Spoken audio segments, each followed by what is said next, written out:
Okay. Welcome, everybody. Thank you so much for joining us here on the Tadatmya platform. I'm really excited and so honored to welcome Dhanya, who's going to be sharing with us today about emotional fluency. So today, the discussion will be about the relationship between our emotional world and the revelation of the essential self. And we'll be invited to explore a language of emotions, develop skills and emotional fluency that can benefit all of our relationships, and to learn some practices to integrate these as a pathway to access the highest spiritual truths. So I am very much looking forward to this. And now for a small bit of info, a bio about Dhanya. Dhanya, she holds a master's degree in counselor education and as a specialist degree in couples and family therapy. Her clinical experience includes trauma-informed care, women's holistic mental health, and relationship counseling. Dhanya aims to empower individuals and relationships to thrive with deep spiritual principles at the core of transformational experiences. In addition to traditional modalities, Dhanya is passionate about customizing therapeutic tools that incorporate devotional principles and practices as means of reconnecting with our essential nature.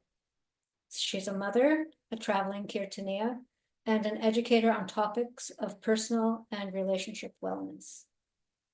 So thank you so much. And I came to know of you mostly from the podcast that you had with Swami Padmanabha on the Free Radical podcast. And I've been looking forward to having more contact with you since then. So thank you so much for joining us here today. Thank you so much for having me. I feel very grateful to be welcomed into this beautiful community. And I've seen you around when you come to programs here in Alatra, and I always appreciate your questions and your dialogue with Swami Padmanabha. I really, I love to hear your thoughts, and yeah, looking forward to spending more time together.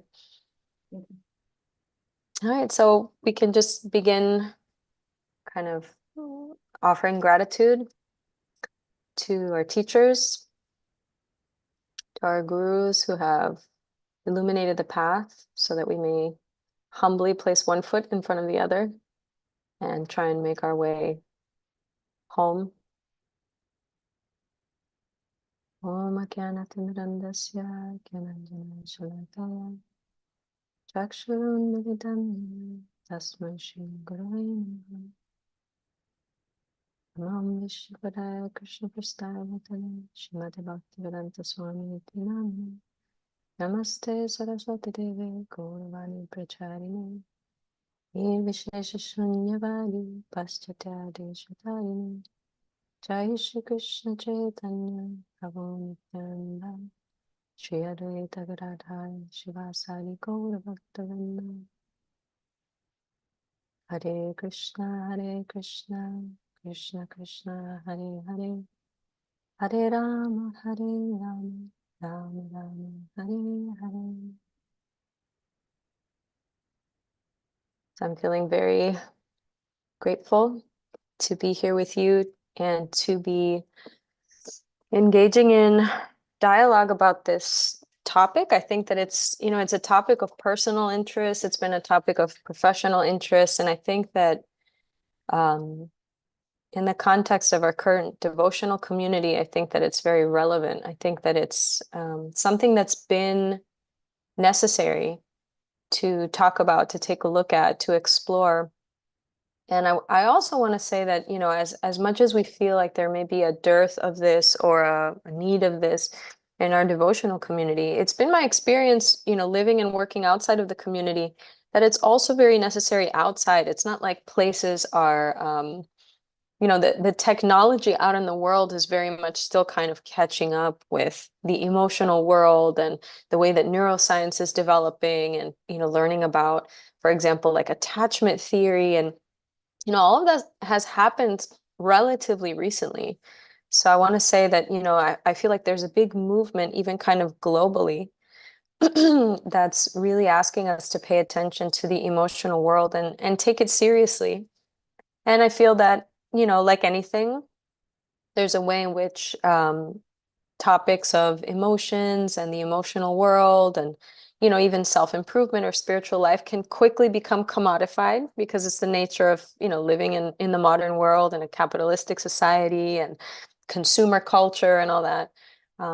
So I think that it's important in a spiritual community to ground it in spiritual principles, because then it can start to kind of float off into this ungrounded place, which I think is what people sense might be a danger of the emotional world. I think that many spiritual practitioners, when they say the people that approach, Krishna consciousness, it's like, who's looking for money? Who's in distress? Who might just have some passing curiosity? Who might be a sincere seeker?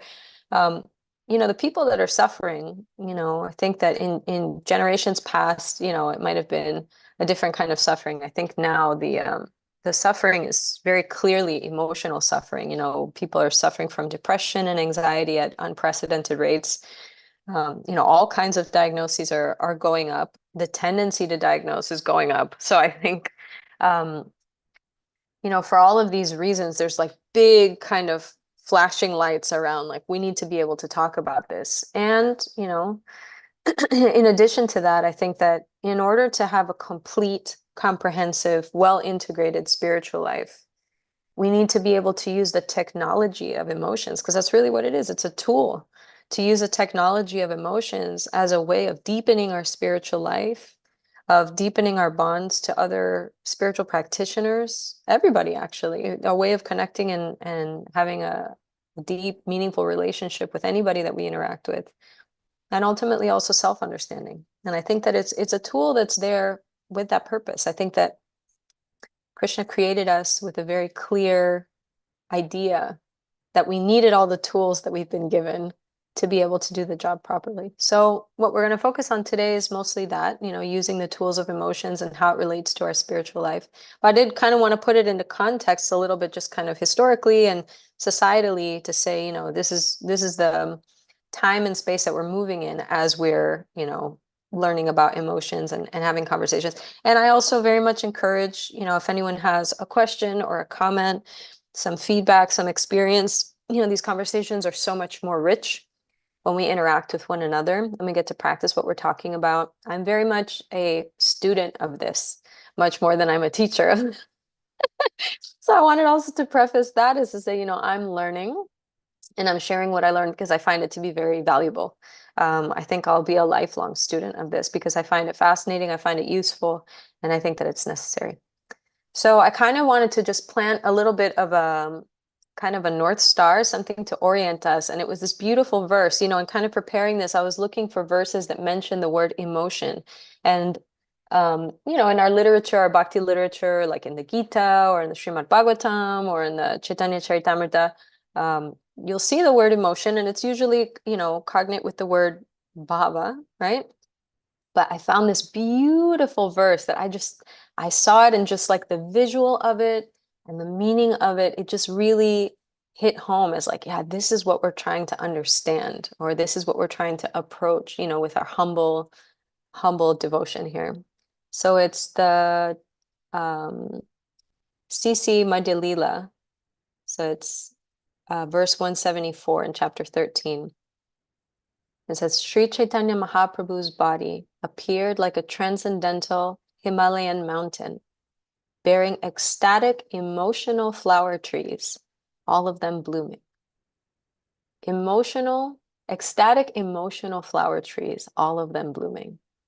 And I just thought, man, that's where it's at. That's really where it's at. That's what we want.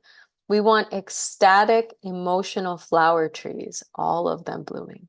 So all of them blooming, when I read that, and there's not a purport given in Srila Prabhupada's CC, but when I think about all of them blooming, I just think how fluid Mahaprabhu's example of emotions really is, how he is able to almost suddenly go from one emotion to the next. Obviously, this is in the context of transcendent emotion. These are all perfectly pure, it's the highest caliber expression of the emotional world in a spiritual sense. And he's able to move from one emotion to the other with such fluidity. It's so fluid that it actually catches others off guard. And it's very shocking, actually, that it's so fluid. And I think that there's something to this. It's not something that we can imitate, but I think that it's something that we're supposed to kind of understand analogously, that fluidity in the emotional world speaks to health. It speaks to contact. It speaks to being in the present moment and really understanding ourselves properly. And I feel like it also speaks to courage. It means that I'm brave enough and I have the capacity, I have trust in the experience enough that I'm going to these places emotionally knowing that I'm able to handle them, I'm able to digest them. And it actually takes quite a lot in the human experience to get to a place where you feel comfortable, confident, safe, going to, many different emotional places. But I just wanted to kind of plant that verse as our guiding light, because that's really what we're trying to get to. We're not just studying emotions for emotion's sake. We're actually doing this because we believe that there is some way in which we relate with Radha Krishna on an emotional level in a pure way. And I think that that's, it's important. So, kind of getting down into how we experience emotions, for us, emotions are it's like the energetic fuel of the subtle body. We know that we come with, certain material machinery in this life, and part of it is the gross body, all my five senses that I use to interact with the world, or, they'll say like the five senses in the mind. It's a way of interacting with the world interacting with me. It's like the interface that I use to be able to contact matter, because I'm not actually made of matter. I'm the spirit soul. So these are tools so that I'm able to interface with the environment. And that includes the subtle body, which includes the mind. So when we talk about emotions, emotions are basically energy. It's just energy. And you can feel the energy. When you get angry, it suddenly charges you up. It's very hard to be like sleepy and angry at the same time, or excited and sleepy. It's because it has like so much energy. And so we can consider it a tool that's been gifted to us by Krishna in order to navigate our human experience. So in that sense, if we kind of channel that as like, okay, this is what is going to be our definition of emotions, then immediately we can start to invoke gratitude, because it's a gift, right? It's something that's a tool that we're meant to use also. Tool meaning utility. There's something that I'm supposed to do with it. It's not just a burden. So it's something that is actually useful. And that the idea, the principle of yukta vairagya means I am in charge of making it useful. Something, Prabhupada always gives the example of like the microphone. The microphone is just kind of a microphone. It's inert and you can kind of use it for whatever. But with your consciousness, you transform what that microphone means, what that is, by its use. And so I feel like the emotions are the same way. And there's a little bit of a tricky element to it, because we sometimes feel like our emotions are in charge of us, like they're using us. We're the microphone and the emotions are speaking through us. And I think that that's an important distinction to make, which is, ontologically, in terms of hierarchy, right? There's the senses, there's the mind, there's the intelligence, there's the self. So that self, we're actually the ones who are supposed to be kind of using these tools. And having the element of gratitude, I think, really allows us to kind of enter into a friendly relationship with our emotions, even the emotions that maybe we might have categorized in some ways like negative, unhelpful, detrimental, so on. And we'll get to that in a second, actually.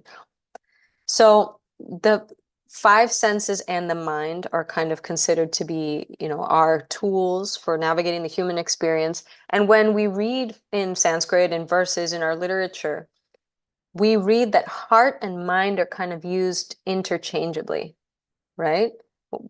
Mana is considered like the mind, but it's also considered like the heart, the essence, the feeling of someone, not in the bhava feeling way, like in terms of mood, but in the terms of like selfhood, understanding yourself, understanding who you are, how you're feeling. That is usually mind and heart are used a little bit interchangeably. It's not a direct translation. It seems like mana is kind of like a blend of both in some way. And I think that this dichotomy that we've created in our modern world of the mind and the heart, it's a product of rationalism, basically. right? Where your brain is your analytic self, your heart is your emotional self, and one is clearly kind of denoted as being superior. And I think that that is something that kind of causes us to disembody, right? Because the emotional world is that connection between the mind and the body, the mind and the gut. And a lot of harm comes from that, actually. A lot of harm comes from that because we start floating into this sort of impersonal intellectual space where we're in a space of analysis and not embodiment. And that's really dangerous, actually. It's dangerous for our bodies and it's really dangerous for our relationships because we're simultaneously like in something but not truly present in it. So our emotions also help us make sense of incoming data, right? Just like any of our other senses. I see something and I can recognize, is this dangerous? Is this friendly? Is this familiar? Is this not? Is this new? Is this interesting?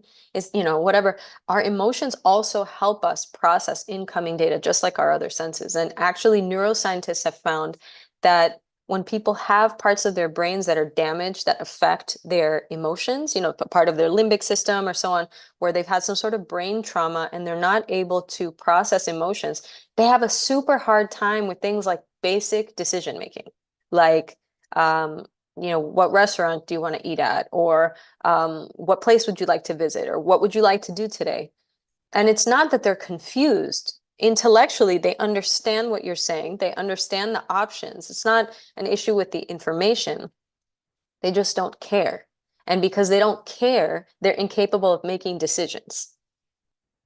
So feeling emotions, they don't just, give us a state of mood or a reaction in this kind of bulk emotional way. They actually help us in a very practical way. We're meant to use our emotions to even express our preferences, to express our selfhood, actually, because how I feel is going to be a reflection, many ways, of who I am or what I've been through. So, these people were just like not able to make a decision. So it just goes to show how important it is to not try and shun or compartmentalize or get rid of emotions. Because if we get rid of emotions, we think in some way like, oh, things would be easier. If I wasn't so emotional, if I didn't feel this and this and that, things would be easier. But actually, even on a very practical day-to-day way, it would actually be infinitely harder. We wouldn't be able to make basic decisions. So, I wanted to kind of put that in there to show that, that there's an inherent value in the emotions just in our kind of material day-to-day life. We also have a tendency to what researchers call as valence emotions, just like chemically, there's like a valencing of like positive or negative um, atoms, I guess. I'm obviously not a chemist, but there are certain elements that are valenced as positive or negative. And we tend to do this with emotions, right? So we tend to say, oh, happiness is positive, sadness is negative, anger is negative. That's a real big one, right? Especially when you hear, people say things like, anger in spiritual life or lust and greed. And, they're negative emotions in the sense that they're undesirable. They cause hindrance in our spiritual life. And then happiness and excitement or surprise or joy or whatever, then those are considered positive. Oh, back to you. Is correct me. Yes, it's electrons. Okay, so I'm not a physicist. And but thank you for the correction. Yeah, so valencing, it creates that positive or negative charge. We tend to do this around emotions. And so what's dangerous about this is that if we start classifying emotions as positive or negative, what we'll naturally want to do is create more of the positive emotions and avoid the negative emotions. And this is really dangerous because in order to have integrity as a human, we need to be able to experience all the emotions in a way that is digestible. And we also have to create realistic expectations about what the emotional experience is going to be as humans. And that's why our spiritual literature is so important, because when we read the Bhagavad Gita, or we read the Bhagavatam, or any of our spiritual texts, it's implicit and explicit that happiness and suffering are going to be alternating throughout the entirety of our human experience. It's just a part of the system. It's a part of the medicine, actually, of being human, is having those alternating experiences of happiness and distress that come like the winter and summer seasons. And in order for us to be able to understand the emotional world, if we have that spiritual foundation of like, oh, this is a part of this program, this is a part of this world, the programming is such that I'm experiencing happiness and distress, then I have a better chance of not clinging to the happiness and not clinging to the distress, right? Not creating attachment to one experience or the other. So what's interesting is, researchers have found that when people over focus on positive emotions, happiness and joy, all those things, they suffer greatly. We might know this as spiritualists. We might know this from our personal experience. We're trying to create these experiences exclusively creates enormous suffering. And it's because they're actually not meant to be experienced that way. Each emotion itself is programmed in such a way that it has its own nature and its own flow, its own temperature, its own speed, its own pace. And if you try and force it or manipulate it or control it, which is usually coming from a place of fear, lack of trust, then what happens is you're kind of tampering with the medicine of that emotion. You're not allowing that emotion to do what it's meant to do in your psychological experience or in your psychospiritual experience. And it's not able to drop in the medicine that it's supposed to drop in. So even things as dark as, there's a beautiful book called The Language of Emotions, and the author says that, she herself struggled with suicidal ideation. And she said that even that has a medicine, right? She explains very clearly, and I may not put it as eloquently as her. I know that it's a sensitive topic, but she says very clearly that she knew that something had to die, but it wasn't her. The medicine of those dark thoughts of ending your life is like a big alarm saying something needs to change in a major, drastic way. Something is not okay. Whether I need help, I need support, I need to grieve something, I've been through something traumatic. Something is so urgent and something needs to catalyze, something needs to transform, something needs to die, and something needs to be reborn. So much that the person will even have those thoughts turned inward toward themselves, and it harms the self, harms the body. So that was her personal realization about it. And in reading that, I kind of realized, wow, like even our darkest emotions have some form of medicine that if we were well supported and were able to interpret things kind of in their purest way, it's really medicinal and it really heals and helps us. So they become tools for us, and we come out the other side evolved and aware and also able to hold space for others. One of the most beautiful things about emotional intelligence and emotional fluency is that in as much as you're able to help yourself and understand yourself, to that extent, you're able to be available to serve and support others. And because we're in this culture of bhakti, where seva is at the heart of what we're doing, it's not just serving the divine couple in whatever humble way we might be able to. It's also serving our fellow spiritual practitioners. And we can only do that to the extent that we're clear and that we're able to use these tools for the good of our relationships as well. So one other advantage of becoming emotionally fluent, right? Being able to contact emotions, describe emotions, feel emotions safely, witness and appreciate other people's emotions, is that the more skilled you are at that, the less loud your emotions tend to have to go, right? If you're operating in broad categories of emotions, right, which is usually mad, sad, glad, right? They say those are like the basic ones that people can appreciate in themselves initially. I'm happy, I'm not happy, and I'm sad. So if you operate in those broad ways, then any other form of emotion is going to get kind of immediately sucked into those categories. And there's going to be like kind of a threshold that you have to reach in order for it to get your attention because all the emotions are being grouped there. So it becomes kind of saturated. So if anything is going to stand out, it has to be very loud. And for many of us, that's been our experience, that because we're unfamiliar in the emotional world, there's a feeling of kind of blunted emotions, right? Blunted kind of, we're not so sensitive to understanding ourselves and understanding others. So emotions have to go very hot. They have to run very hot in order to get our attention. And suddenly we're like, wow, that person's so mad. Or, why am I, I can only feel joy if I'm feeling exhilarated. There's like an adrenaline need there, or, I'm feeling a loss. And this is the first time I'm able to understand what it's like for me to truly be sad or to grieve something. So if we're able to be more attuned to our emotions and become more skilled at describing our emotions and languaging our emotions, we're actually able to perceive a greater diversity of emotions and we're able to be more accurate. And this accuracy piece is actually super, super important there's an incredible researcher. Her name is Brené Brown, and she researches shame and resilience. And she's got all kinds of incredible books out there about perfectionism and leadership, so many different topics.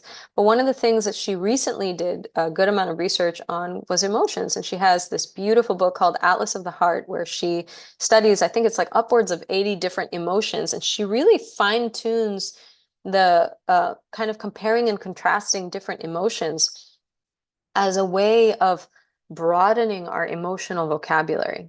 And she was quoting a philosopher, and this philosopher was saying, his name is Wittgenstein, I believe, and he was saying, the quote is great. She says, the limits of our language are the limits of our world.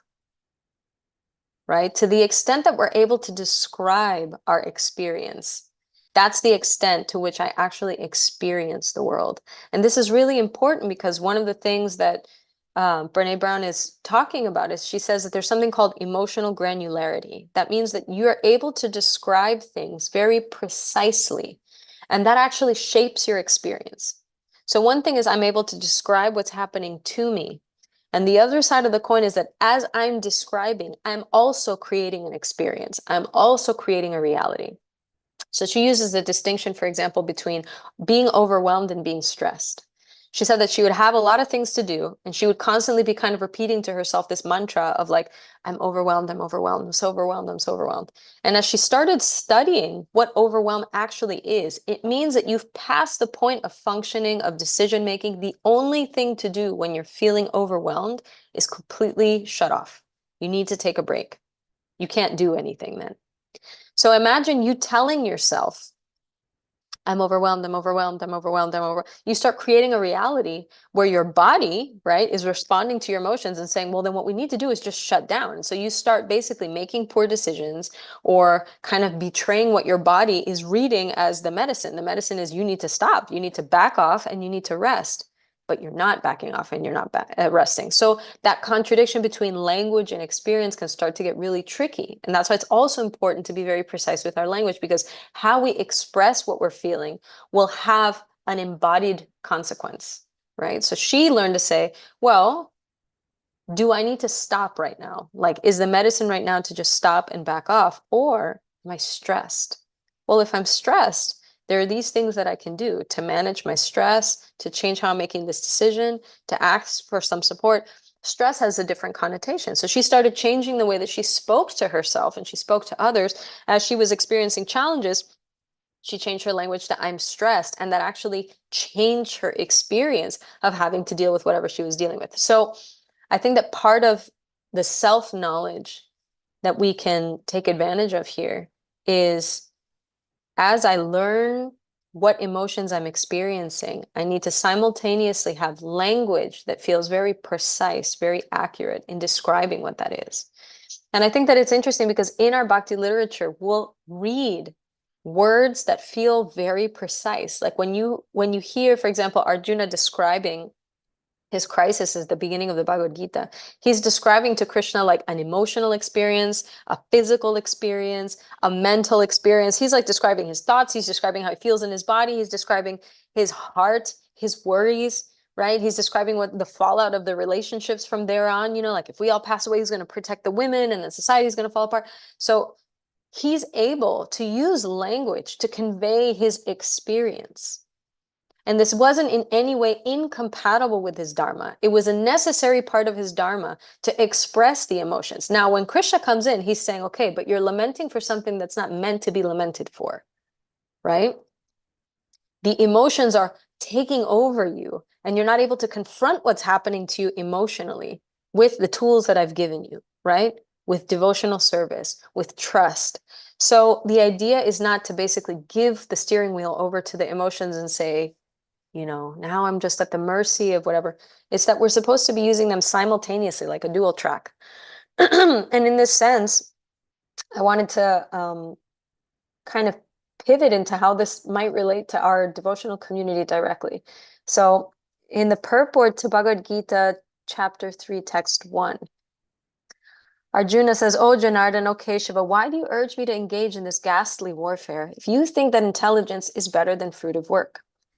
And in the purport, Srila Prabhupada, he's saying that, Krishna's elaborately described the constitution of the soul and that we're not meant to confront a crisis and basically seclude ourselves to chant Hare Krishna. He very specifically says that. He says, sometimes Krishna consciousness is misunderstood to be inertia.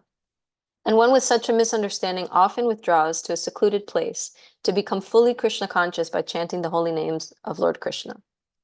Right? And then later on, he says, Arjuna also thought of Krishna consciousness or buddhi yoga or intelligence in spiritual advancement of knowledge as something like retirement from active life and the practice of penance and austerity at a secluded place. In other words, and this is the part that I highlighted, he wanted to skillfully avoid the fighting by using Krishna consciousness as an excuse, which is so great. It's so great that Prabhupada puts it so plainly. And then he says, but as a sincere student, he placed the matter before his master and questioned Krishna as to his best course of action. In answer, Lord Krishna elaborately explained karma yoga or work in Krishna consciousness. So when we talk about work in Krishna consciousness, right, when we talk about purifying the tools of our work in this world, I don't think that that excludes emotions. I think that that includes emotions.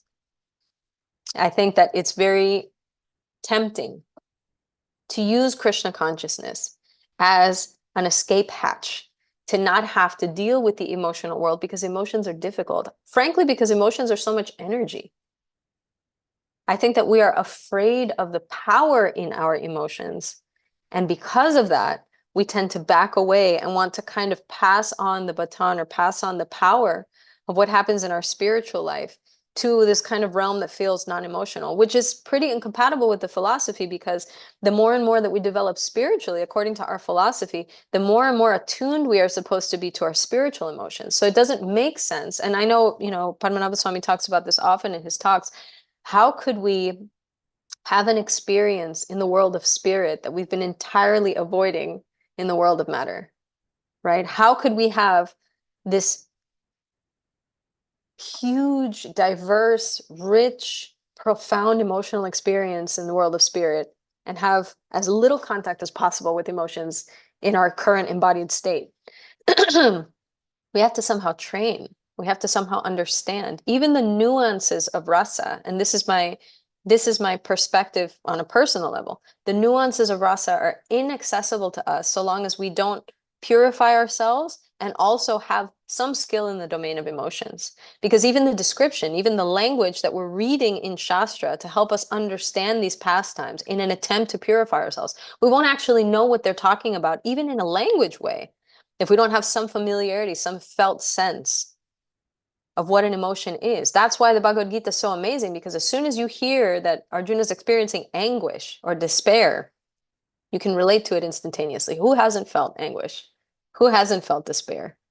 Right? We might not have felt it about a fratricide that involves us like it does for him, but in our life, we can definitely feel, oh my God, I know what that's like. I know what it's like to be quivering and to feel like metaphorically, I'm dropping my bow and I'm just like, oh, I can't do this.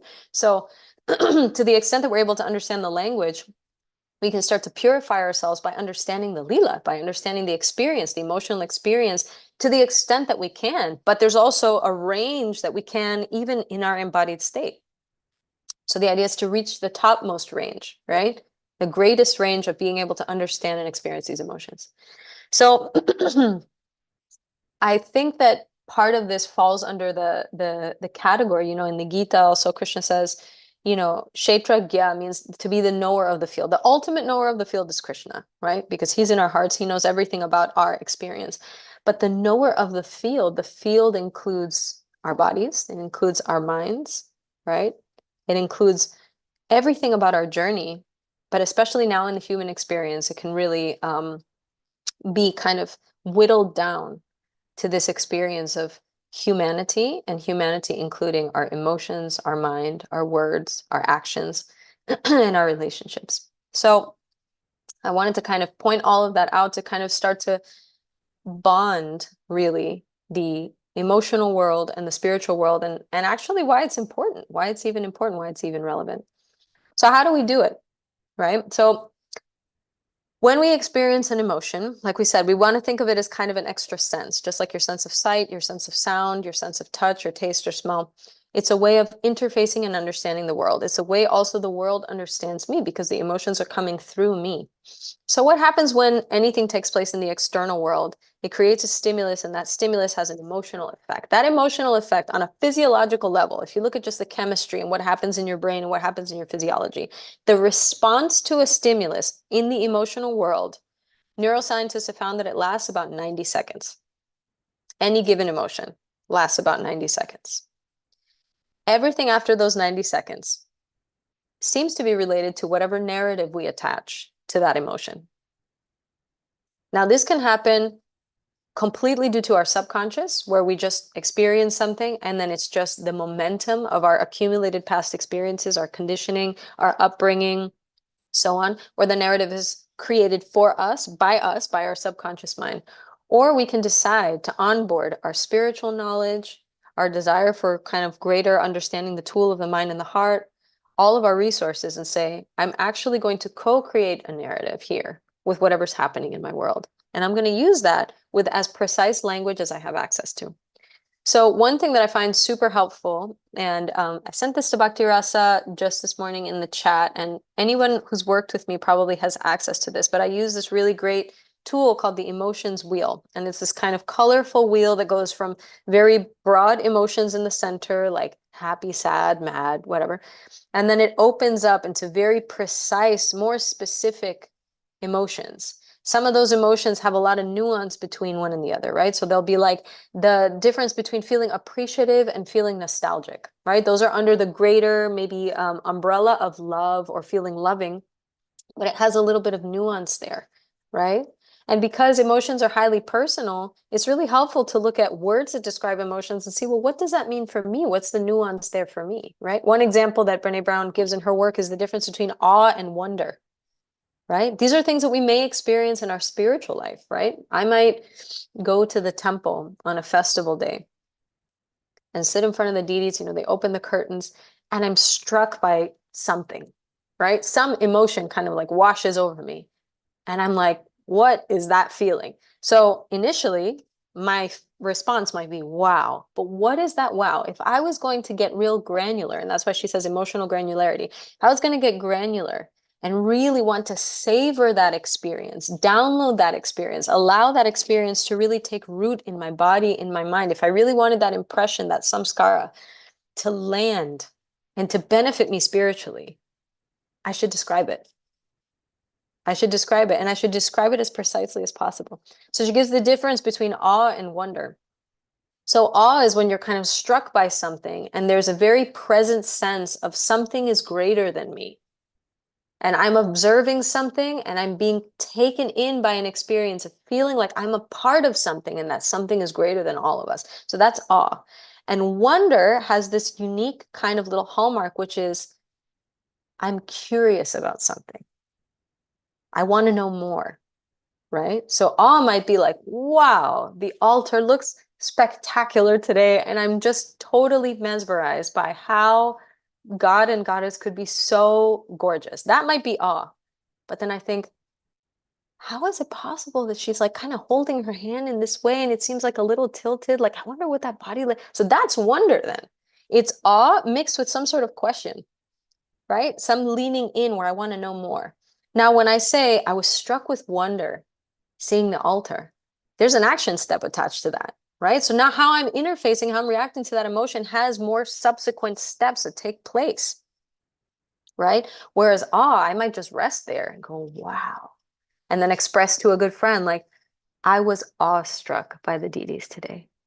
And then allowing myself to kind of just bask and maybe feeling a little speechless about it and being able to say like, there's nothing even to be done. I just am in awe. So all of these experiences that we describe, they have a subsequent fallout of what happens to you once you know, like, oh, that's the experience that I had. That's the emotion that I was experiencing.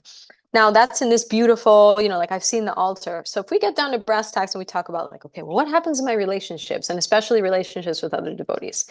It is equally important to be granular in our description of what is happening emotionally for us, right? When we come across friction in whatever ashram we may be operating in. For example, I operate in the Grihastha ashram. I've been married. I've been with my husband for 15 years. I have 2 kids. It's super important for me to be precise in what it is I'm expressing, because we have to do things about my emotions, about his emotions, and about our kids' emotions, right? Especially in terms of bonding with children, right? Attachment theory, which is, you know, this incredible body of work that talks about how the earliest experiences, like in the womb of children, determine their emotional, psychological, even physiological and health development throughout the course of the rest of their lives, and is based on the safety of the bond that's created between caregivers and children, specifically mothers and children, but in general, caregivers and children. And one of the things that they found is that if there is not a climate of emotional safety, emotional contact, that if those emotional bonds are not well met, right, and well mirrored, then that child's development will be stunted, has a huge chance of being problematic in the future and then impacting other relationships around it, right? When kids are born, they're born pre-verbal. They're just emoting. They're just little energy bodies of emotions. And a sage adult would not just be able to receive those emotions, but would be able to mirror them. But I'm going to have a really hard time mirroring them, witnessing, validating those emotions if I don't know what they are, if I don't allow those emotions in my own self. So even for the sake of raising healthy next generation devotees, we need to be able to have a thriving, well fleshed out, well languaged emotional life so that we can offer them a mirror in which they see themselves and they go, oh, I'm not feeling disappointed. I'm frustrated. If I'm frustrated, it means I want something or I'm trying to do something and I haven't figured it out. Maybe I need help rather than giving up. That simple of a turn, right? Being mirrored by an adult, that precision, that self-understanding could be life-changing for a child. Could be life-changing for a child, and it's certainly life-changing for us as well. So when we come up with the issues that naturally arise, the tensions that naturally arise, conflicts, disagreements, misunderstandings, if we are emotionally fluent, if we know what to call what's happening to me, and I know how to process what you're telling me is happening to you, we'll have a better chance of understanding each other, right? Even in terms of emotional exchange, between devotees, there's the principle of guhyam akyati prichati, right, from the nectar of instruction, where I'm able to reveal my mind in confidence, and I'm able to also listen confidentially to someone else who's revealing their mind. To the extent that I'm able to do that precisely, then we'll be able to bond further. We'll be able to bond further. The bond is stronger because we're able to go to deeper and deeper levels. It becomes very surface when everything is categorized according to mad, sad, glad, or, our broader categories. And there's also a sense of trust and safety in navigating a little bit of nuanced relationships because we know what we're talking about. We know what we're talking about. That language creates an experience. That experience is something that's validated by another, and so on. And I don't want to leave out the piece of being embodied, of actually allowing that emotion to inhabit your body. Each emotion has like a concurrent corresponding experience in the body. And so a lot of emotional safety is allowing your body to express that emotion in a healthy, unharmful way, and realize that that's part of completing the cycle of that emotion. Part of completing the cycle of that emotion is creating enough safety in our communities for people to emote safely, right? And that can only be done if people are aware of their own emotions. You can only hold space for someone else's emotional experience to the extent that you understand and validate and hold space for your own. So, these are the kind of premises that I'm considering in terms of the health of our relationships and spiritual communities. These are some of the topics that I think need to be explored. And also, I think that we need to have permission to start languaging our experience beyond maybe the language that our acharyas have given, beyond the language that may be used in certain literature according to a certain time and place, because there may be greater nuance that we might find useful. Just like there's different ingredients. I don't know of any like recipes, let's say traditionally, that use quinoa. But here we are in our temples, and in as far as it is useful and tasty and beautiful and something that we'd like to make an offering to the deities and to the devotees, sometimes we make preparations with quinoa. I don't think there's anything wrong with that. So if there are words that we haven't maybe used so much because they were unfamiliar, because they weren't described, because we were speaking a different language, and we find that it's useful and something that we can offer and that helps us understand ourselves and other devotees more, I would definitely want to use those words. So I think that having a vast emotional vocabulary and practicing, even if that practice is clumsy, which it will be, it is clumsy. It is clumsy to try and use new words to describe your experience. But what happens is you're using new words, and so you're opening some space to create a new experience through your language. It's the power of language. It's the tool of language. And I think that that's really, really powerful. I think that it could be very helpful in our spiritual life. And I think that it's something that Krishna has given us as the marriage between our embodied experience, our emotions, and our intelligence. Choosing to language your emotions and be precise with that, that's, onboarding the skill of the intelligence. It's the marriage of kind of the subtle body and the spirit soul trying to do its best with the technology that it's been given. And I think that it has the natural consequence, the natural benefit of being able to read pastimes and understand personalities with greater depth, because we are able to enter a realm of more emotional richness in the way that we understand Lila, in the way that we understand rasa, in the way that we understand the descriptions of Krishna's beauty, of Radharani's beauty, of like really being able to have a more, multi-dimensional understanding of the emotional world in our embodied way, and also, in the kind of highest, most spiritual environment as well. So I hope that that is helpful. I know we kind of went across the spectrum, and I think that this is a very vast area for understanding. I think it's something that we're still kind of learning. I think it's something that we're exploring in our spiritual lives and in our spiritual community. But I would be really curious to hear any questions, any feedback, any comments about this topic, because I think that, in conversation, it becomes all the more interesting and relevant. So if anybody wants to, yeah. Yeah. Haribol, so nice to see Hare you. Krishna. Very nice to see you. Thank you for breaking that down in such a beautiful way and pulling in our scriptures and helping us to understand that emotional life is not separate from our spiritual life. That's a part of it.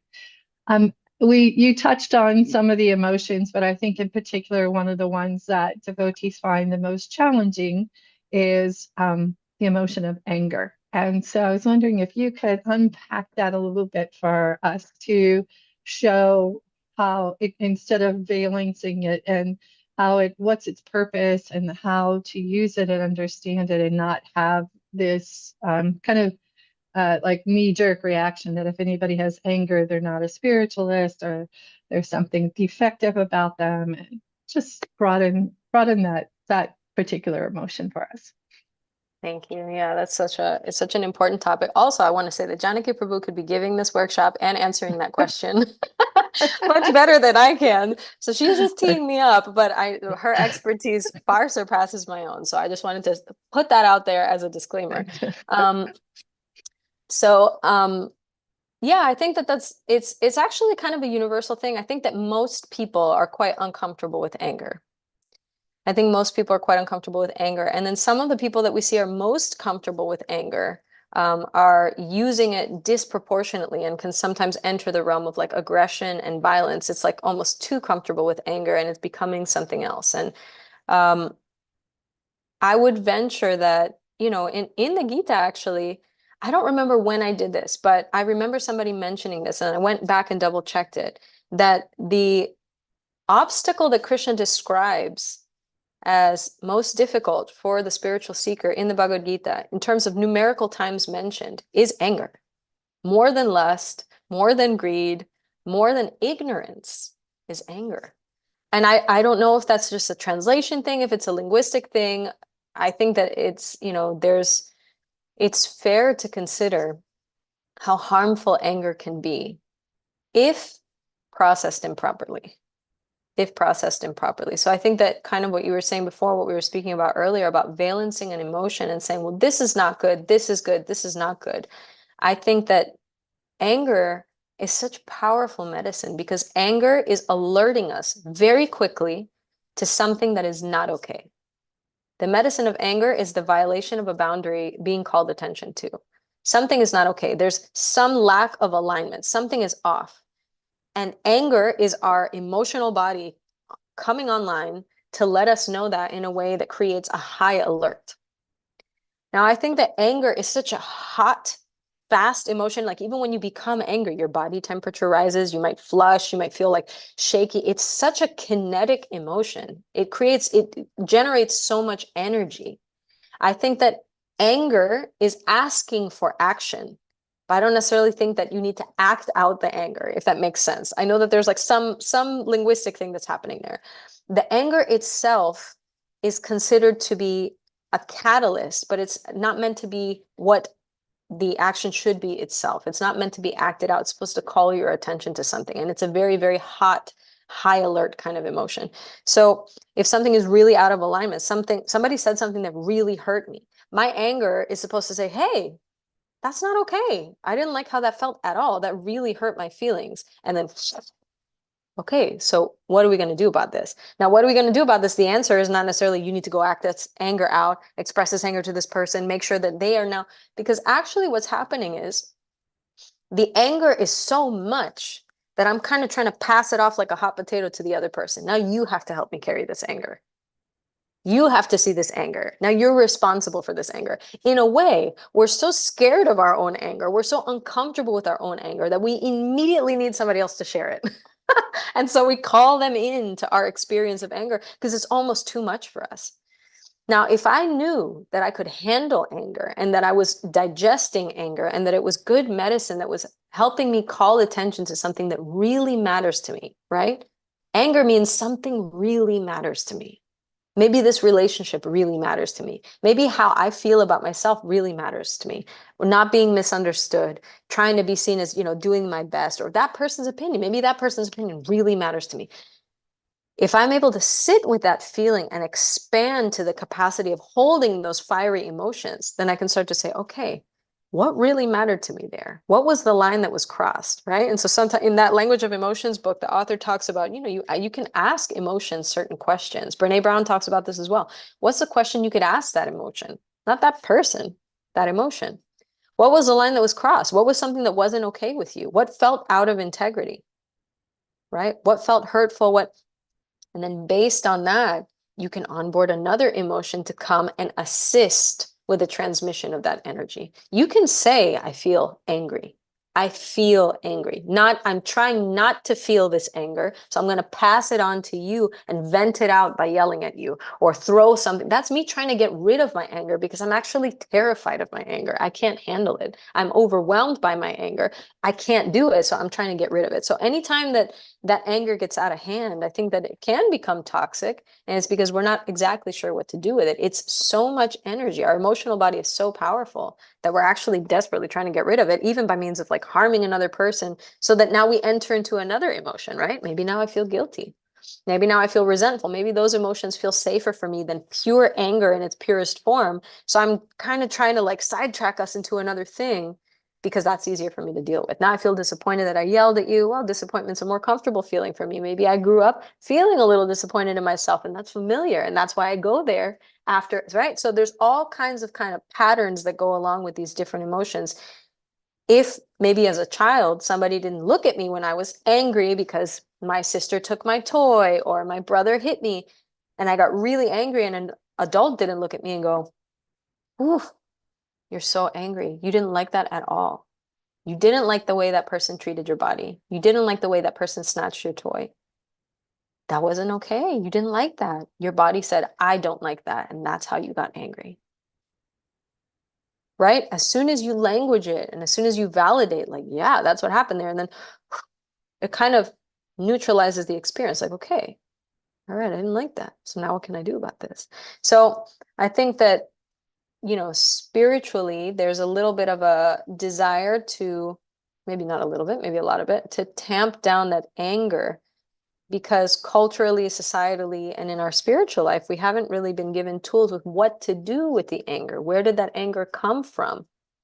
Right? How do you handle that? Can you create space for it? Is it dangerous? Is it unhelpful?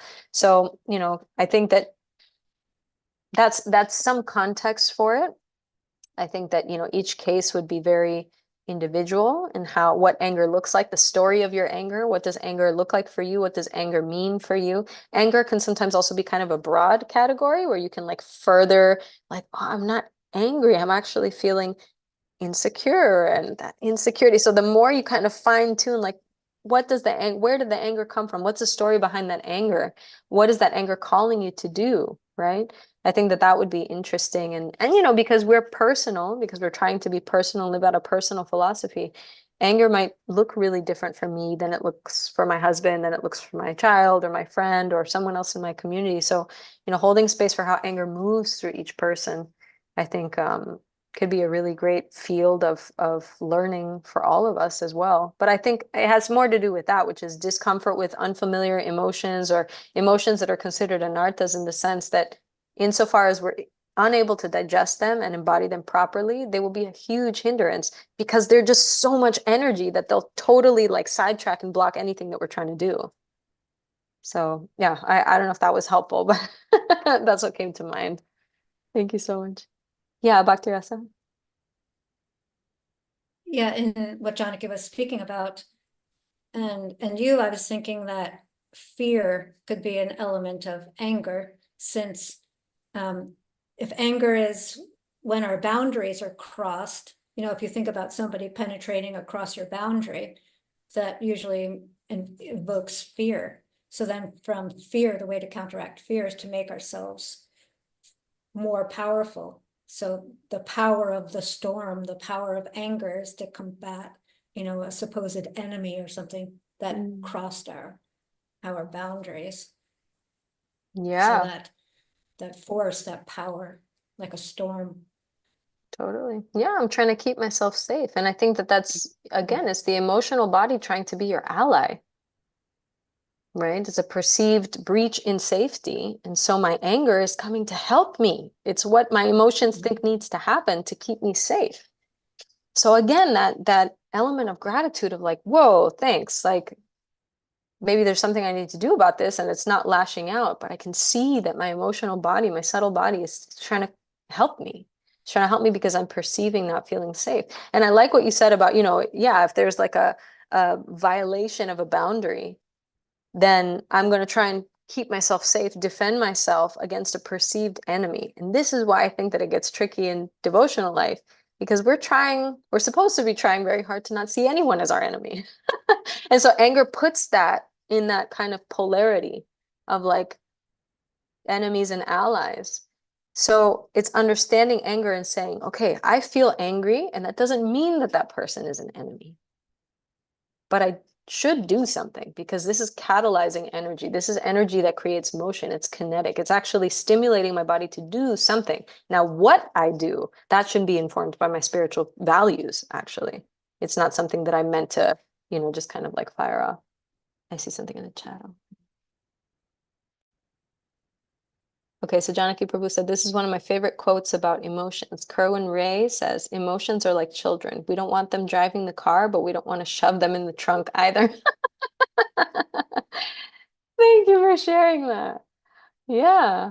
Yeah. And I think, you know, I've used that metaphor in my work with people before, which is, you know, welcome them.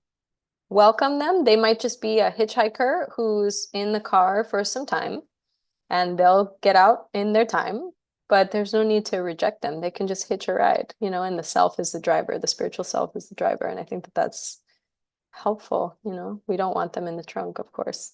We want them like strapped in, safely strapped in.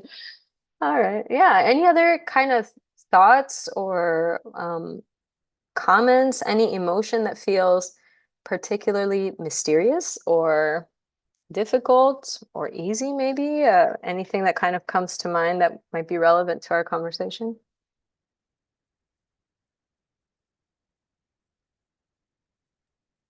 One thing I was thinking of just now is that when we try to shove these emotions down, they prevent us from having any emotions. Like if we're trying to shove down anger, we're trying to shove down sadness, we can't discriminate on that. We have to shove down all emotions. So if we if we don't allow everything to show up and experience it, then those things that we valence and think are positive, we can't even experience them because we've tamped them all down in the process of doing it. And so I do, just so much of, whether it's just that one anger, if our whole focus is trying to tamp down the anger, then we're tamping down everything else too. So it's really important to understand what these emotions are. And I've studied the work of Carla McLaren, the one you've been quoting from The Language of Emotions. And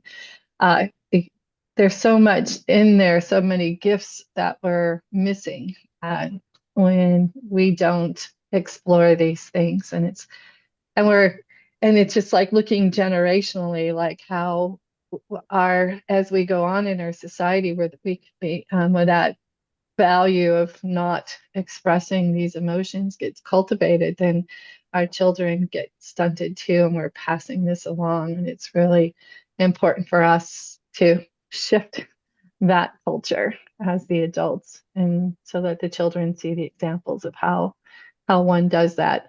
This morning I saw a quote about if you see a behavior, try to understand what the feeling is underneath it, but underneath the feeling, trying to understand what the need is that's not being met. And so often we're responding to a behavior without going through the next few steps. And when we meet the needs, then those emotions can calm down because the emotions are getting created because a need isn't being met. Oh, yeah, thank you so much. I think that that's such valuable, information, that the emotions are pointing to something, and that something is part of that person's personhood, right? It's addressing the actual self, as in as much as they're knowing themselves, that is going to kind of express itself. And I think that kind of enters the realm of personal responsibility, which is, if I'm following that sequence of like the emotions are, ultimately pointing to a need, what are my emotions pointing at, right? I'm feeling things as I'm feeling them. Am I able to trace those back and realize I don't need my emotions to do all my work for me, right? I want to be able to maybe be conscious, be aware of my needs and say, oh, well, when I felt frustrated, it's because I needed help, right? And then taking a look and saying, did I ask for help? What's happening there? Right? So just realizing like, oh, that's where the realm of my personal work is, because my emotions are not just something that I'm meant to use as communication to others. It's also really valuable data for myself. And what you were saying about, modeling what that's like for our children and allowing the validity, right, of emotions to exist independent of their kind of like social or societal desirability. That's so important, especially because that's not a totally disinterested realm, right? Like one of the things that I think it was Brene Brown was talking about, she was saying that in her research, she found that our vocabulary for negative emotions, quote unquote, negative emotions, is way more expansive than our vocabulary for our positive emotions. It was like, I'm happy, I'm good, I'm fine, I'm excited, I'm great, right? Great's not even an emotion, but these specific emotions it's because positive emotions are perhaps even more nuanced, right? And maybe they're not hot and spicy and fiery and calling my attention. And so I don't even take the time to really parse out like, what exactly was it? What exactly was it that I was feeling in that positive way? So she was saying that there's so much room for work there because we don't even know how to describe when things are positive for us, what to speak of, when things are not working out in our favor, when we're having some sort of issue, and how, yeah, you can't compartmentalize it. You can't say, well, I only want to experience these emotions, but I don't really want to experience these emotions. And these are not good for my spiritual life. And these are great for my spiritual life. And, it's basically saying, no, if you dull the sensitivity of your emotional world, you're dulling everything. You're dulling everything. And that's going to be to the detriment of your relationships and also your self-understanding, because there's going to be, again, the limits of my language are the limits of my world. If I can't contact what I'm feeling, I'm not going to describe what I'm feeling. And if I don't describe what I'm feeling, then my world is shrinking. It's becoming very, very limited. And you see that there's a dullness and a numbness in my emotional world. And that doesn't not have consequences in the body. That doesn't not have consequences in the body. People become physically ill from the stagnation of emotions. unexpressed emotions, uncontacted emotions. It's not even that someone is conscious and they're trying not to express it because they don't want to out of shame, and that happens. But even just like total invalidation of the emotional world. And then what does the body do? Because the body's still trying to be your ally, your body's going to try and express that emotion on a cellular level. So even if we just consider our physical health, it behooves us to kind of let these emotions flow and let them have their place, because all of that is interconnected. And you see people that are ill and how it has roots in trauma and roots in their, the family of origin and what their life was like there. There's so much literature and research coming out now about how, yeah, it impacts everything. It impacts everything. So having that, knowing that all those pieces are interconnected, that we're this universe of kind of things that are threaded together, and acknowledging that and using that to our advantage rather than trying to kind of compartmentalize, which is sort of what we're taught.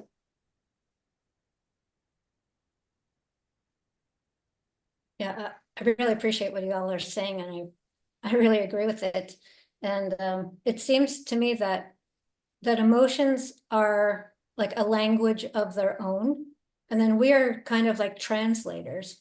So as you speak of language, we don't have the language. So we need to learn the language that we can properly translate what the emotions are trying to say to us, because they in and of themselves are a language that supersedes even words, although we need the words to be able to describe our experiences. So we're kind of just like a translator of what does this emotion mean? What's it trying to say? What is it saying? Yeah, that's such a cool way of thinking about it. That's such a cool way of thinking about it. And it speaks to how emotions have their own intelligence, right? Just like the little white blood cells in my body, or the little skin cells, or the little neurons, like they have their own intelligence. Like I'm not doing the work for them. They have their own, and that's the amazingness of, Krishna being in everything, is that it gives it that intelligence inherently. And so the emotions are like that too. They have their own intelligence, they have their own wisdom. And our job is actually just to pay attention and to interpret accurately, right? And a lot of times that happens. That's why it's so important to link body work to emotions work, is that a lot of times my understanding of an emotion is going to need to start at the body level. What is happening to me right now? Before I say like, I'm feeling overwhelmed, or I'm feeling frustrated, or I'm feeling disappointed, like if I notice like, oh, my shoulders have kind of collapsed and caved in, and I feel kind of like protective of my like heart area, and I feel kind of like tears coming to my eyes, and I feel like kind of low motivation, and everything just kind of feels like soft and kind of shy, and I'm a little gloomy, and maybe this is what I'm like when I'm disappointed. So a lot of times it's like my body will start to give me cues of like, this is what you're feeling. This is what you could be feeling. This is the family of feelings you might be in right now. And, that's how Brene Brown in her book, Atlas of the Heart, which I really recommend. It's such an excellent book. She groups according to the experience, things we do when we are happy, or ways that we feel when we're having a hard time, or whatever. And so she groups it according to kind of the experiential family that it's in. And that's really helpful, because then it starts to kind of create some discernment. You're able to kind of fine tune according to what that initial kind of impression was. And a lot of times it starts in the body, and the body itself can help you flesh out that emotion and deal with that emotion. So I think it's all, very much interconnected. Yeah, that's so cool. And like again about alerting, it's like the things that happen on the physical level. Like say you have a pain, so a physical pain, so that physical pain is letting you know there's something wrong here. You need to actually look at it. You need to address it. So these emotions that come up, they're alerting us. There's something amiss. There's something going on that you need to pay attention to. And like you brought up children, Janaki, I see sometimes that emotions are like children. If you ignore them, they start off like at one level, but then they get louder and louder. The more you ignore them, the louder they have to get to be able to get attention. So it ends up escalating. And sometimes then we can't pinpoint what that emotion is trying to say, because it has had to scream so loudly for so long until we took a look at it. Yeah, the connection between the body and emotions is really cool. Amazing Yeah, system. And sometimes in the process of trying to like shut that child up, the emotion gets the message of like, no one's coming for you. No one's going to pay attention to you. Mhm. And so it kind of collapses in on itself. And a lot of times depression or anxiety or these complexes of stuckness is just an emotion or several emotions that have just been like neglected or shamed and have kind of collapsed onto themselves. And so a lot of the work of therapy or group work or, you know, personal development is kind of first unpacking like, what is it that just like never got my attention? Like it either wasn't safe to express in the first place, so it was just kind of shut down, or it just, you know, the emotional body also is finite because it's a material resource at the end of the day. And so just like our body can only work up until a certain point where our adrenals are shot or, you know, we've like maxed out our cortisol, whatever, and the body just kind of shuts down. The same thing happens in our emotional world. And you can experience emotional exhaustion where it's just like the body to protect itself or the mind to protect itself will simply like pack it up and just not give access to these places until it finds a requisite safety that will allow it to. And usually that comes with some sort of support. Usually that safety has to kind of be built for us, constructed for us. And then in that relationship, and that's why relationships are so important. Sometimes I'm not able to fully understand an emotion, even if it's flowing in a healthy way. Sometimes I'm really not able to understand all dimensions of an emotion until I enter in relationship and I start seeing it from different angles. And if it's an emotion that never got my attention and had to scream super loud, or if it's an emotion that screams so loud that it got exhausted and collapsed on itself, then I'm going to need somebody else to help me rebuild my trust and rebuild safety in such a way that I can even take a look at that, because it's probably not going to feel safe. And again, it's just my body trying to protect itself. It's not an infinite, you know, source of energy. And so to protect that energy kind of, you know, wellspring, it just goes, no, like we can't do that emotion. So I think that that's the importance also of relationships, is knowing that everybody's coming into this life and our spiritual communities with all kinds of experiences in our background, all kinds of experiences in our past life, what to speak of past life, but in this life, you know, all kinds of different upbringings, all, you know, we really are like international societies of spiritual practitioners. And we're all trying to become Krishna conscious. We're all trying to work towards this common goal. But the process of getting there is going to be completely unique. And it's going to be colored by our upbringing. It's going to be colored by early life experiences and all of our relationships leading up to that and through that. And I think that a beautiful thing that we can offer to people coming into our spiritual communities is these are people who are trying to have a well-integrated spiritual life. They are using their emotional resources to do spiritual work. They're using their mental resources, their financial resources, their agricultural resources, you know, like really just like bring everything in and use it with that same principle of Yukta Vairagya, knowing that there's nothing that, you know, we can use everything in Krishna service except for emotions, because anger is not good and it's toxic and it just, you know, is a detriment to. Wouldn't that be random? Wouldn't that be random that Krishna gives us so many things and this one thing he just doesn't want us to use that ingredient? It seems unlikely. Right? It seems unlikely. And there's even so many transcendental examples of how anger was used properly. You know, Prabhupada uses the example of Hanuman, for example. Right? Or, you know, Lord Chaitanya becoming angry when Nityananda Prabhu gets struck, you know, and he calls in Sudarshan Chakra. There's so many examples of what transcendental. So does that mean that there's not an analogous version of anger where we sense that something is not okay and we're supposed to use that as information and fuel to make a proper decision or express ourselves or whatever? So I think that it could be really powerful to offer people who are seeking, who are suffering, who are struggling, who they themselves are maybe unfamiliar with the emotional world and how useful and beautiful that could be, to offer them a space of like, hey, we're doing this work here. We're doing this work here. We're like trying to figure it out also. We're also studying this. We're also trying to see, well, how do I use this here? Because I want to use everything I have here, right? I want to bring all of me into my spiritual world. You know, just like Janaki Prabhu was saying, like, you can't compartmentalize. Yeah, you can't do that with your spiritual life either. There's like a real danger in saying, this is my spiritual life and this is my material life,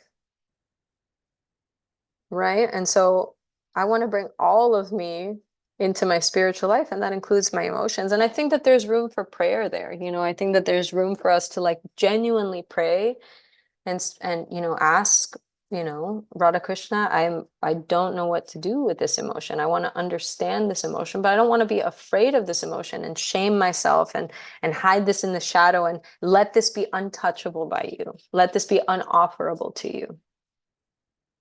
Right? I actually want to use this in some way. I want to be able to offer this to you. I understand that this is information. I understand that this is energy. Show me, right? So asking, in the proper like alignment of sambandha, it's knowing that we're always going to be connected to divinity in any point in our, human experience. So asking them to accompany us, not keeping them separate, diverted from our emotional experience, like it's something that's kind of like untouchable or dirty or mundane. It's basically saying, no, I want to purify this, like guide me with this. And so making it really real and bringing it into your spiritual life, even just by way of prayer. I don't understand anger. I don't understand greed. I don't know, whatever it is. Krishna, please help me. I want to understand, how can I use this? I don't want to just evaporate it. I want to make it useful, but show me how. What is it that I'm meant to see here? And I think that that's a way in which we, go not just conscious, but Krishna conscious. Like, how do we do this as a partnership?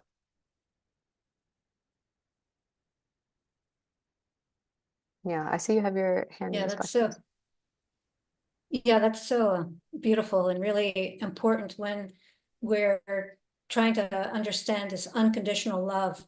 Because if we don't actually allow ourselves to bring all that stuff we don't want anybody to see, if we don't actually bring that into our relationship, then we won't be able to actually believe that we are unconditionally loved.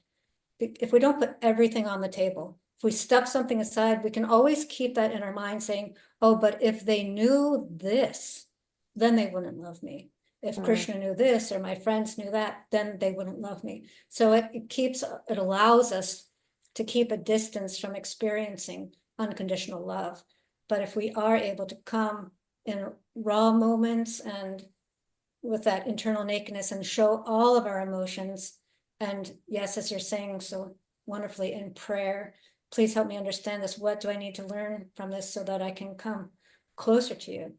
Then I think that's so valuable.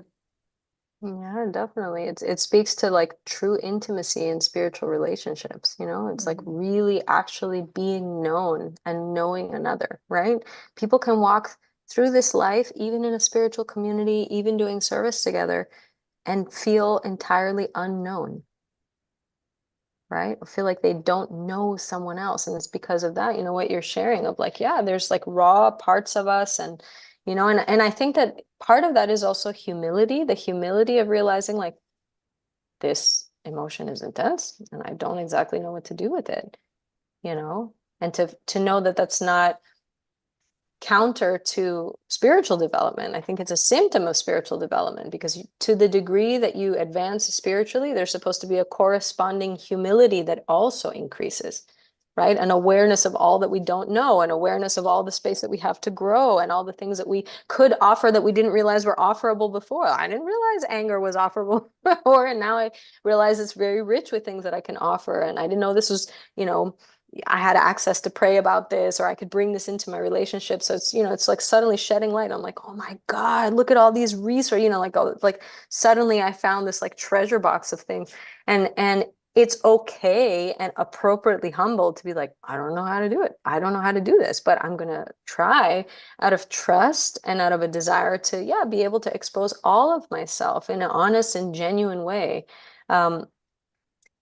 Krishna already knows even the things that we're not even consciously aware of because that's who he is, And so that's when we say Kshetragya, like he's the Kshetragya, like capital K, capital J, like he's the one who knows the stuff.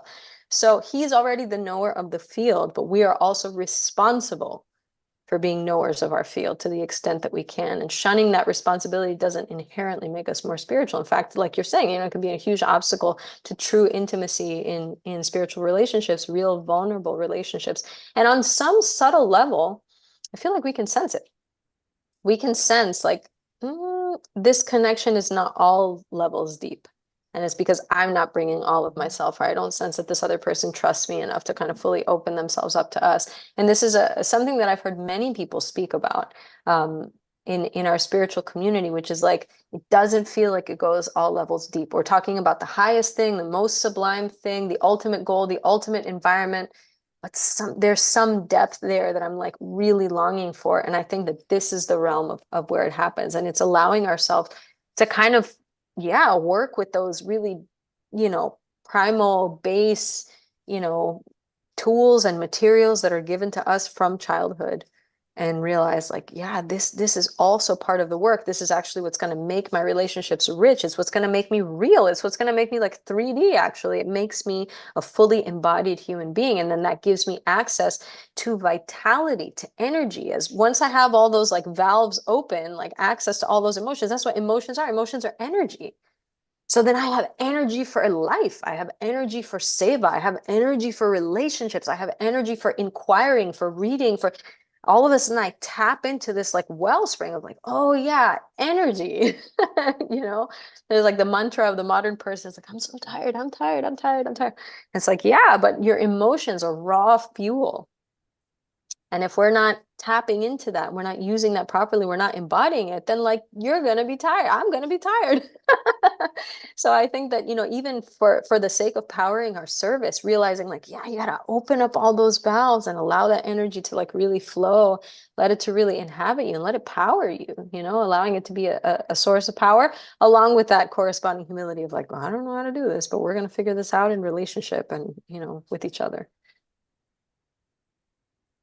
And proof of what you're saying is like depression, because that's like the ultimate repression of emotions, repressing all the emotions. And that's when you're tired, when you're depressed, you're absolutely tired, exhausted. So yeah, holding in all of those emotions takes a lot of energy. So that's kind of proof to what you're saying. Yeah. Depression. Yeah.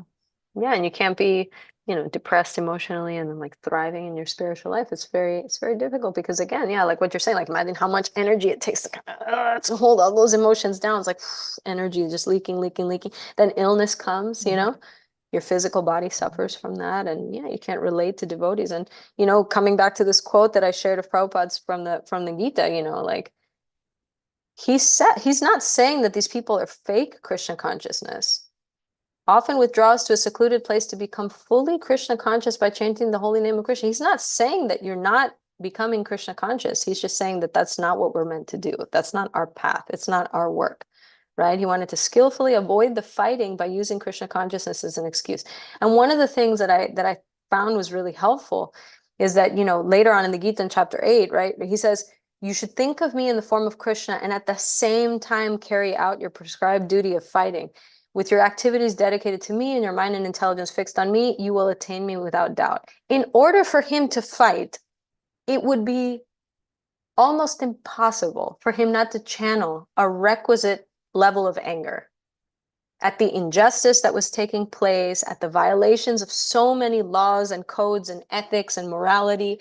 He needed to, right? And so that's, Krishna was saying like, yeah, if you become despondent and you become atrophied in your ability to act because you're morose and because you're in despair, you're lamenting, but like in the wrong way. Like that's not where you're supposed to be channeling that energy. We need to power you up. You need to go and fight. And so he's basically calling attention to like the entire history of what just happened and the fact that Krishna's already taking care of it. Even Krishna, when he reveals the universal form, he's revealing quite a ferocious, Krishna is emoting on the most transcendental, pure, most elevated level possible. He's emoting a certain ferocity because he's trying to get a certain job done. And so his emotions match his actions. That's literally the kind of like the required components of rasa, is that everything matches. The emotion matches the situation, it matches the people that are there, it matches the context, it matches the mood, everything matches. It's like the perfect marriage, the perfect harmony of all the required components. We have to be like that too. How are we going to enter into any lila, into any rasa, if we ourselves don't really know how to operate congruently? So in our situation, does our energy match our context, match our role, match our situation, match our emotions, match our body, so being congruent, it sounds so simple, but it's actually such work, So in the same way, it's basically saying, he's asking Arjuna, think of me and do the fighting. That means probably, if I was going to just kind of enter in what I imagine a warrior needs to do, is to channel a requisite healthy anger at the violations and injustices that have taken place. And at the same time, think of Krishna. He's not saying do one or the other. He's saying do them both. So creating that dual track of I can emote and think of Krishna at the same time. That's what he's telling Arjuna to do. We're meant to use the Bhagavad Gita as a template of how to understand our work in this world. We have to be able to do both. And I think that sometimes because they feel like important work, we choose one or we choose the other. Well, I'm in my emotion, this is my material life and I'm doing my emotional thing, or I don't want to do emotions at all. And I'm just focusing on my Krishna consciousness. And Krishna says, no, that's Prabhupada saying, no, that's an excuse. You have to actually do both. You have to do both. And if we are meant to do both, it means that our technology, our vessel, our human experience is expansive enough actually to hold both. That's a trust piece. That's a faith piece. Krishna's telling us that even if it's not our experience yet, because we haven't developed the skills to do it, he's saying that's how we're meant to do it. All right. So then let's practice. Let's see if I can be angry and think of Krishna without one needing to cancel the other one out, or any of these emotions. Can I feel joyful? Can I feel excited, scared, surprised, whatever. This whole emotions wheel is so phenomenal because it gives us access to so many different words to describe our experience. And yeah, so can I do it while thinking of Krishna at the same time and allowing that to be actually something that is, integrated rather than contradicting. I think the key to what you were just saying is, you said earlier, it's to consider that emotions can be offered. It's part of service. That's how we can connect the two, is our emotions are part of our service, because it's again about self-realization. Our emotions are speaking to us about something within ourselves that needs to be addressed or healed, and then that is free then to be offered in service. Yeah, it's a real understanding of the tool that we've been given. It's like having a car and just having this whole section of the car that you just like don't pay any attention to, but you're meant to drive this car to some destination. It's like, well, just what does that part of that car do?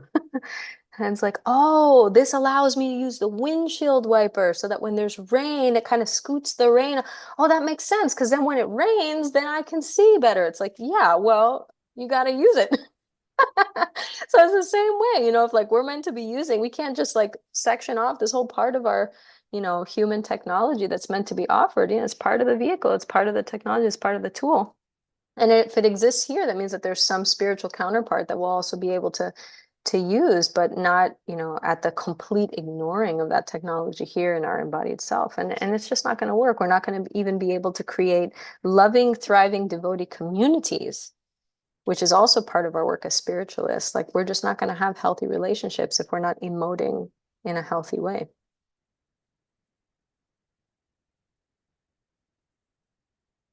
Anyways, that's what I have today. I appreciate so much this conversation, and I appreciate so much you all sharing your thoughts and your realizations. It makes the conversation so much more dynamic. And yeah, this is something that I'm learning about. I'm fascinated by. I'm also intimidated by it because I realize how, big and deep the work can be. But yeah, I'm very grateful that the conversations are taking place. I'm so thankful to Padmanabha Swami for having this conversation available to be had, and for he himself, often talking about this topic and sharing his realizations and how it ties to our spiritual life. And yeah, I think that there's a very rich area of study and understanding here for devotees in our spiritual community. So I thank you so much for allowing me to explore this along with you. Yeah, thank you so much for joining the platform and sharing what you know. And Janaki, thanks for sharing your knowledge and your inquiry. And Adrian, thanks for joining in. It's very valuable. And to me, being an older person, these kinds of things give me so much hope for the future, that the generational traumas will be able to be healed, and y'all will be able to pass on the beautiful gifts that come from the healing of those. So I appreciate you all on so many levels. Thank you. Thank you very much. Haribol.